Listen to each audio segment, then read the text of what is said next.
Hello दोस्तों, स्वागत है आपका आपके अपने YouTube channel vision vibes officials में। जैसा कि आज हम बात करने वाले हैं, आपके बिहार में एक वैकेंसी आ रखी है जो कि काफ़ी अच्छी वैकेंसी है और काफ़ी अच्छे खासे उसमें पोस्ट हैं आपके। तो ये काफ़ी अच्छा है आप लोगों के लिए। तो इनकी हम बात करने से पहले हम आपसे उम्मीद करते हैं आप मेरे चैनल पर यदि पहली बार होंगे और यदि चैनल पर पहली बार विजिट कर रहे हैं तो चैनल को सब्सक्राइब करना बिल्कुल ना भूलें और वीडियो को ज़्यादा से ज़्यादा लाइक करें, शेयर करें, सब्सक्राइब करें चैनल को। तो हम बात कर लेते हैं आज ये कौन सी वैकेंसी है बिहार में आ रखी है और इसमें कौन सा लेवल है, क्या सब्जेक्ट है, इसका क्या सिलेबस रहने वाला है, पेपर कब तक होगा, इसमें क्या क्या मांगा गया है, कौन इसमें अप्लाई कर सकता है, कौन नहीं अप्लाई कर सकता है, इन सब चीज़ों की हम चर्चा करेंगे। और काफ़ी अच्छी अपॉर्चुनिटी है बिहार के लोगों के लिए और अदर लोगों के लिए कि इसमें काफ़ी अच्छा खासा पोस्ट दिया गया है कि आप आराम से इसमें अप्लाई कर सकते हैं। तो जैसा कि आप देख सकते हैं, ये आपका बिहार पुलिस अवर सेवा आयोग की तरफ से, बिहार सरकार की तरफ से ये नई वैकेंसी लाई गई है बिहार सरकार की तरफ से, जिसमें लिखा गया है कि आपका ऑनलाइन आवेदन पत्र प्राप्ति की जो अंतिम तिथि रखी गई है आपके 26/10/2025 रखी गई है। तो और आगे देख लेते हैं इसमें है क्या, देख सकते हैं विज्ञापन संख्या आपका, विज्ञापन संख्या 05/2025 है आपका। ठीक है, बात करते हैं लिखा है इसमें बिहार सरकार गृह विभाग आरक्षी शाखा में पुलिस और निरीक्षक के पद पर अधिसूचित रिक्तियों की संख्या निम्न प्रकार है। देख लेते हैं इसमें क्या क्या दिया इन्होंने। तो जैसा कि इन्होंने मेंशन कर रखा है, पुलिस सब इंस्पेक्टर की जो आपका ये पद है, लेवल इसका जो होगा आपका 6 होगा और जो इसमें आपके टोटल जो पोस्ट रखे गए हैं वो आपके 1799 पोस्ट हैं।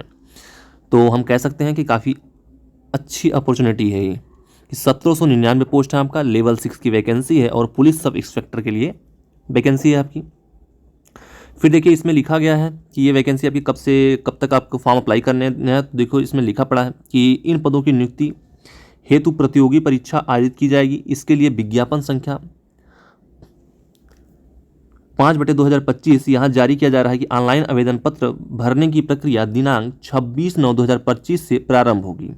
तो जैसा कि 26/9/2025 से आपकी ऑनलाइन आवेदन करने की प्रक्रिया प्रारंभ होगी और लास्ट डेट आपका 26/10/2025, मतलब हम कह सकते हैं जो आपका जो ऑनलाइन आवेदन करने का जो डेट है आपका टोटल 1 मंथ रहने वाला है। कितना रहने वाला है आपका? 1 मंथ रहने वाला है आपका। 1 मंथ आप अप्लाई कर सकते हैं। ठीक है, 26/9/2025 से 26/10/2025 तक।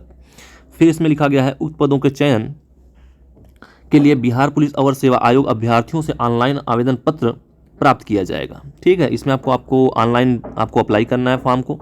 आप इसमें फॉर्म को ऑनलाइन अप्लाई कर सकते हैं। और बात कर लेते हैं आगे इसमें और क्या दिया गया है। तो ये सब हमारी काम की चीज़ें हैं नहीं, ये हमें बस पढ़ना है, आप इसको बाद में पढ़ सकते हैं, इसमें सब कुछ लिखा हुआ है। बाकी हम आगे बात कर लेते हैं कि आवेदन के लिए पात्रता क्या क्या मांगी गई है। तो जैसा देख सकते हैं, आवेदन के लिए जो पात्रता है, भारतीय नागरिक होना अनिवार्य है आपका। पुरुष या महिला या थर्ड जेंडर आवेदन कर सकते हैं इसमें मतलब कोई भी आवेदन कर सकता है, वो पुरुष हो या महिला हो या फिर आपका थर्ड जेंडर हो।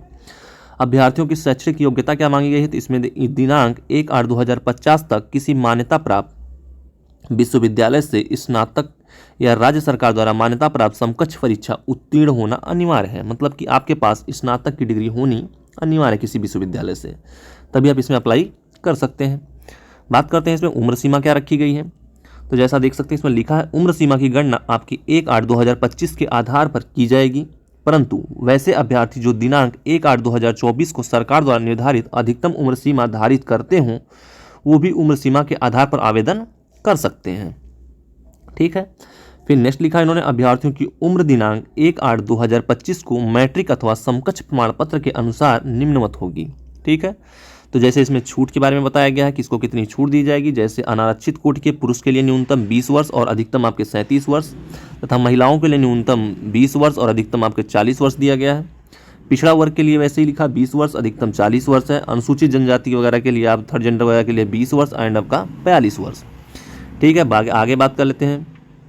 तो आगे देखें जैसा लिखा है उपरोक्त बिंदु में अभ्यर्थियों की न्यूनतम उम्र की गणना आपकी 1/8/2025 तथा अधिकतम उम्र की गणना 1/8/2024 को आधार मानकर की जाएगी।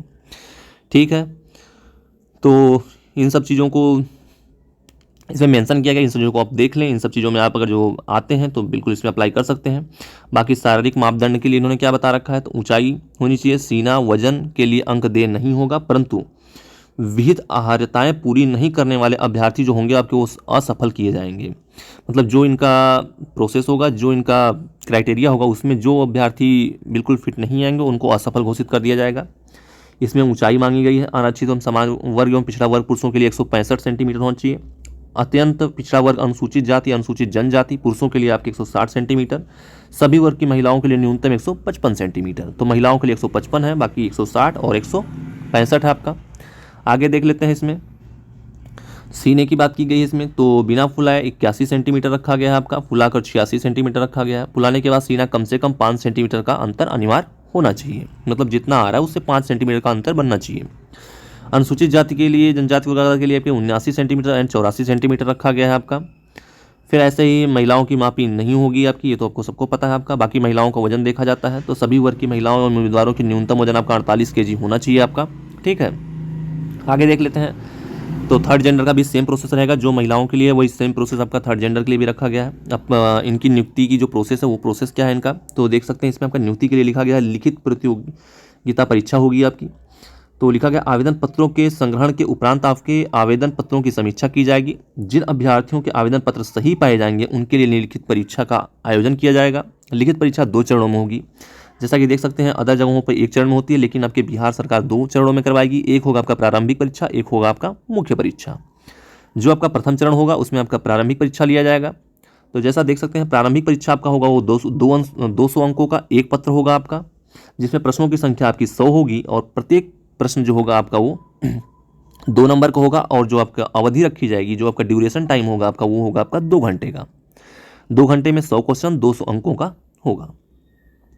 इसमें इन्होंने क्राइटेरिया दे रखा है कि उक्त पत्र को सामान्य ज्ञान एवं समसामयिक मुद्दों से संबंधित प्रश्न पूछे जाएंगे। इसमें आपको 30% कम से कम अंक प्राप्त करने वाले अभ्यर्थी को ही मुख्य परीक्षा के लिए सेलेक्ट किया जाएगा। जो बच्चे आपके 30% से कम नंबर लाते हैं उनको इसके लिए क्या असफल घोषित किया जाएगा। जैसा लिखा है इसमें 30% से कम अंक प्राप्त करने वाले अभ्यर्थी मुख्य परीक्षा के लिए असफल घोषित किए जाएंगे।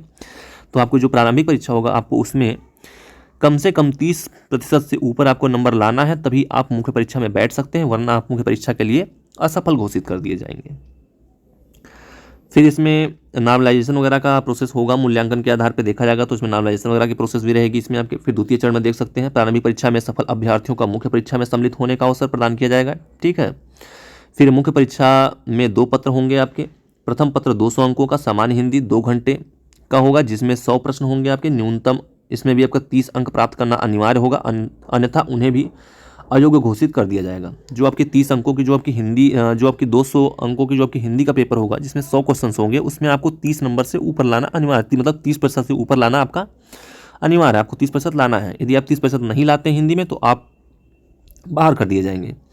समान हिंदी पत्र प्राप्तांक मेधा निर्धारण नहीं जोड़ा जाएगा, मतलब जो उसका जो अंक होगा आपका वो हिंदी का, वो आपके मेन जो होगा उसमें आपका नहीं जोड़ा जाएगा। ये सिर्फ आपको पास करने के लिए है, आपको इसको पास करना है जिससे कि आप मेन एग्जाम में बैठ सकें। बाकी आपको इसमें इसका जो अंक होगा आपका वो अंक आपको जोड़ा नहीं जाएगा। फिर उन्होंने आगे दे रखा है द्वितीय पत्र आपका सामान्य अध्ययन होगा, उसमें आपका सामान्य विज्ञान होगा, नागरिक शास्त्र होगा, भारत का इतिहास होगा, भारतीय भूगोल होगी, गणित होगा, मानसिक योग्यता की जांच से संबंधित होगा। द्वितीय पत्र आपका पूर्णांक 200 होगा, जिसमें प्रश्नों की संख्या 100 होगी और एवं परीक्षा की अवधि जो होगी आपकी वो 2 घंटे होगी आपकी। जो मेन परीक्षा होगा आपका वो 2 घंटे का होगा आपका। फिर उन्होंने दे रखा है कि दोनों चरणों की परीक्षा में प्रत्येक गलत उत्तर के लिए आपके 0.2 अंक काटा जाएगा आपका। और उत्तर पुस्तिका 2 प्रतियों में होगी आपकी, जिसकी एक प्रति आयोग के पास सुरक्षित रखी जाएगी। ठीक है, बात करते हैं आगे। इन्होंने फिर दे रखा है कि मुख्य लिखित परीक्षा के आधार पर रिक्तियों में 6 गुना अभ्यर्थी का चयन कोटिवार मेधानुसार शारीरिक दक्षता परीक्षा के लिए किया जाएगा। तो ये सब तो बात की प्रोसेस है, पहले इनकी हम बात कर लेते हैं। फिर तृतीय चरण में आपकी शारीरिक योग्यता एवं दक्षता का परीक्षण होगा। फिर आपका दौड़ होगा सभी कोटि वगैरह के लिए, और दौड़ इसमें देख सकते हैं आपका 1 मील मतलब 1.6 किलोमीटर की दौड़ के लिए आपका जो समय रखा गया आपका वो 6 मिनट 30 सेकेंड, मतलब कि आपको 6 मिनट 30 सेकेंड में आपको 1.6 किलोमीटर रन करना है। ठीक है, फिर सभी कोटि की महिलाओं के लिए आपके तो 1 किलोमीटर इनके लिए दौड़ है आपकी, महिलाओं के लिए 1 किलोमीटर के दौड़ के लिए समय है आपका, और समय जो इनकी रखी गई वो 6 मिनट रखा गया आपका। ठीक है, और अधिक समय लेने को असफल घोषित किया तो आपको नॉर्मल सबको पता है। तो महिलाओं के लिए आपके 6 मिनट 1 किलोमीटर, और पुरुषों के लिए 1.6 किलोमीटर आपका, इनके लिए भी 6 मिनट 30 सेकेंड है। बात कर लेते हैं सभी कोटि के पुरुषों के लिए न्यूनतम 4 फीट जो आपका ऊंची कूद होता है, तो जैसा देख सकते हैं आपको ऊंची कूद है इसमें आपका, फिर लंबी कूद है आपका, फिर इसमें आपका गोला फेंक भी होगा, इसमें आपका गोला फेंक भी करना है आपको। फिर इसके बाद बात कर लेते हैं नेक्स्ट, तो देखिए लिखा नियत पुरुषों के लिए 6 मिनट 30 सेकंड और महिलाओं के लिए आपका 6 मिनट में दौड़ पूरी करने वाले अभ्यर्थियों को ऊंची कूद, लंबी कूद और आपके गोला फेंक के लिए प्रतिस्पर्धाओं के लिए न्यूनतम निश्चित मापदंड पूरा न करने पर असफल घोषित किया जाएगा। मतलब ये सब चीज़ें आपको पूरी करनी होंगी। वही सेम चीज़ इनके थर्ड जेंडर जो होते हैं आपके, उनके लिए भी वही सेम प्रोसेस रखा गया आपका। फिर बात कर लेते हैं इसमें कि मेधा सूची में नियुक्ति अनुशासन क्या होगा। तो उपयुक्त पदों में नियुक्त चयन हेतु के लिए अंतिम रूप से सफल अभ्यर्थी की मेधा सूची मुख्य लिखित परीक्षा अंकों के आधार पर मेधा क्रमानुसार आरक्षण कोटिवार तैयार की जाएगी। ये तो बात की प्रोसेस है। ठीक है, बात कर लेते हैं इसमें कि शैक्षिक योग्यता समान होने की दशा में अभ्यर्थी की वरीयता उनके 10वीं और बोर्ड के जो प्रमाण पत्र हो गए उसके आधार पर जो आपकी की जाएगी, उसके आधार पर की जाएगी। ये बात की है आपकी, इनको हम बाद में देखेंगे। पहले बात कर लेते हैं कि किस में कितनी सीटें हैं आपकी। तो जैसा कि देख सकते हैं आपके कि लिखा है आपका पदनाम क्या है, पुलिस और निरीक्षक, आरक्षण कोटि, कुल पद कितनी है। महिलाओं के लिए 35% इसमें आरक्षण रखा गया है आपका, स्वतंत्र सेनानी के लिए भी रखा गया है। जैसा कि अनुसूचित जाति में आपकी 210 सीटें हैं, 74 महिलाओं के लिए। अनुसूचित जनजाति में आपकी 15 सीटें हैं, जिसमें 5 महिलाओं के लिए। अन्य पिछड़ा वर्ग में आपके 273 सीटें हैं, जिसमें से 96 महिलाओं के लिए। और पिछड़ा वर्ग में आपके 222 सीटें हैं, जिसमें से 78 महिलाओं के लिए। और पिछड़ा वर्ग की महिला के लिए आपकी 42 सीटें रखी गई हैं। तो यह तो आपका महिला का ही हो गया, तो इसकी बात खत्म है। अनारक्षित के लिए 850 सीटें रखी गई हैं, जिसमें से 298 आपकी महिलाओं के लिए हैं। और आर्थिक रूप से कमजोर वर्ग के जो उनके 180 सीटें हैं और 63 आपकी महिलाओं के लिए हैं। और स्वतंत्रता संग्राम जो सेनानी हैं उनके लिए आपकी 36 सीटें रखी गई हैं। ठीक है, फिर नीचे देख सकते हैं आपके ट्रांसजेंडर वगैरह के लिए आपकी टोटल 7 सीटें हैं आपकी। ठीक है, और कुल सीटें जो आपकी कितनी हैं, आपकी कुल सीटें आपकी 1799 हैं। ठीक है, कुल सीटें कितनी हैं आपकी 1799 रखी गई हैं। अब बात कर लेते हैं इनकी फीस क्या होने वाली है अप्लाई करने की, और कितना कितना फीस लगेगा इनका, कैसे क्या होगा, तो इनकी हम बात कर लेते हैं आगे।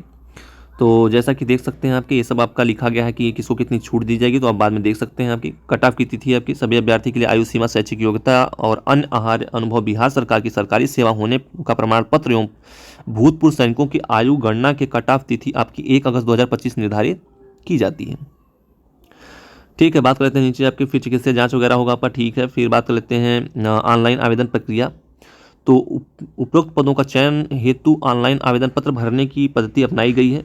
तो आप देख सकते हैं इसमें आपको इस वेबसाइट से जाके आपको फॉर्म को अप्लाई करना है आपके बिहार के। ठीक है, फिर आप बात कर लेते हैं इसमें जो सभी वर्गों के लिए देख सकते हैं इसमें लिखा हुआ है कि आपके सभी कोट के पुरुष एवं महिलाओं एवं थर्ड जेंडर अभ्यर्थियों के ऑनलाइन आवेदन पत्र आपके 100 रुपये मूल्य रखा गया है। मतलब प्रत्येक के लिए आपका 100 रुपया इसका जो होगा आपका फीस लगेगा। 100 रुपये प्रत्येक के लिए आपका 100 रुपये फीस लगेगा। और आप नेट बैंकिंग से, क्रेडिट कार्ड वगैरह से, आप UPI वगैरह से आप पेमेंट कर सकते हैं।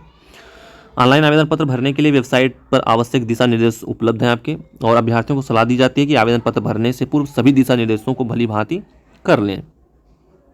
तो आप आवेदन करेंगे तो आप अच्छे से पढ़ लेना, उसमें क्या क्या कैसे कैसे लगाना है, कैसे क्या करना है। तो काफ़ी अच्छे से फॉर्म को भरना जिससे कोई गलती ना हो। यदि आपकी गलती होगी तो ये फॉर्म को रिजेक्ट कर दें। इन्होंने साफ साफ ऐसा भी मेंशन किया है। जैसा कि देख सकते हैं इन्होंने इसमें साफ साफ लिखा है कि सही अंकित करें। यदि कोई सूचना झूठी या गलत पाई जाएगी तो आवेदन पत्र को रद्द करने के साथ साथ आवश्यक कानूनी कार्रवाई की जाएगी। यदि आप फॉर्म भरते समय कोई गलती करते हैं तो ये फॉर्म को पहली बात तो रद्द कर देंगे, और यदि वो कोई चीज़ गलत पाई जाती है तो आपके खिलाफ ये एक्शन भी ले सकते हैं। तो प्लीज़ आप फॉर्म भरने से पहले अच्छे से पढ़ लें और अच्छे से फॉर्म को अप्लाई करें, जिससे आपको कोई भी बाद में दिक्कत ना हो। फिर ऑनलाइन आवेदन पत्र भरने के लिए अभ्यर्थी बिहार पुलिस अवर सेवा आयोग की वेबसाइट से अप्लाई कर सकते हैं। ये तो सिंपल सा है। और पंजीकरण करने के लिए मोबाइल नंबर तथा ईमेल आईडी होना अनिवार्य है आपके पास। तो जो लोग फॉर्म अप्लाई करने वाले हैं उनके पास आपके पास मोबाइल नंबर और ईमेल आईडी खुद का अपना ले लें तो बेटर होगा। और हाँ, बहुत ऐसे होते हैं जो कि बहुत लोग साइबर से फॉर्म वगैरह भरवाते हैं, तो साइबर वाले क्या करते हैं, अपनी ईमेल आईडी डाल देते हैं। तो ये इस चीज़ों से बिल्कुल बचें, अपनी ईमेल आईडी दें, अपना नंबर दें।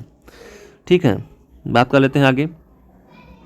तो इसमें आगे और कुछ ऐसा कुछ बताया नहीं गया है, बाकी वही सब बताया गया, रजिस्ट्रेशन वगैरह कैसे कैसे करना है, क्या क्या नहीं करना है और कैसे कैसे भरना है।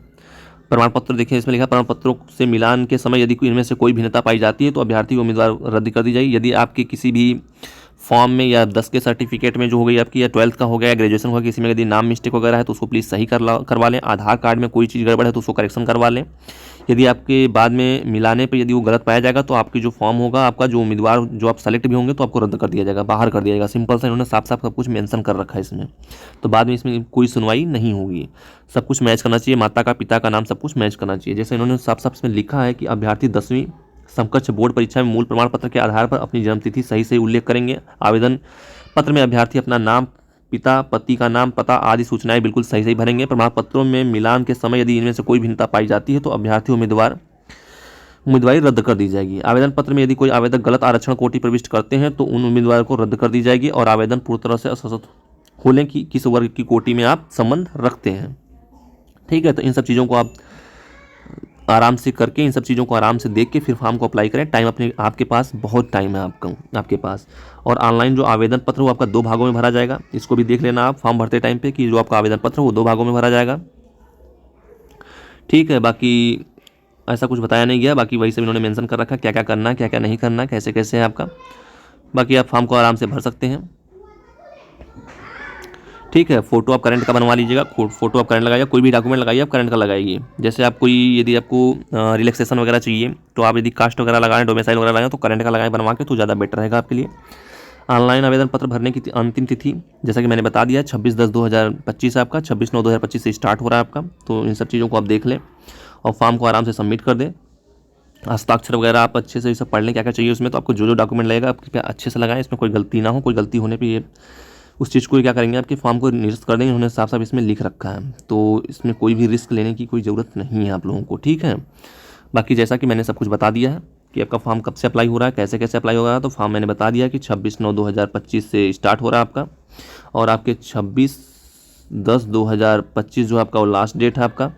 तो इसके बीच में फॉर्म अप्लाई कर लें। कोई भी डॉक्यूमेंट आपके पास नहीं हो, डॉक्यूमेंट बनवा लें और आराम से फॉर्म को अप्लाई करें। कोई गलती ना हो, कोई पे कहीं पे मिस्टेक हो, आधार में मिस्टेक हो, किसी भी डॉक्यूमेंट में मिस्टेक हो तो प्लीज़ उसको करेक्शन करवा लें, वरना गलती बाद में मिलेगी तो आप यदि सेलेक्ट भी रहेंगे ना तो आपको ये बाहर कर देंगे डीबी से, क्योंकि इन्होंने साफ साफ नोटिस में ऐसा लिख रखा है। तो उम्मीद करता हूँ आपको इस वीडियो से काफ़ी मदद मिलेगी और आप इस वीडियो को ज़्यादा से ज़्यादा शेयर करेंगे और वीडियो को लाइक करेंगे।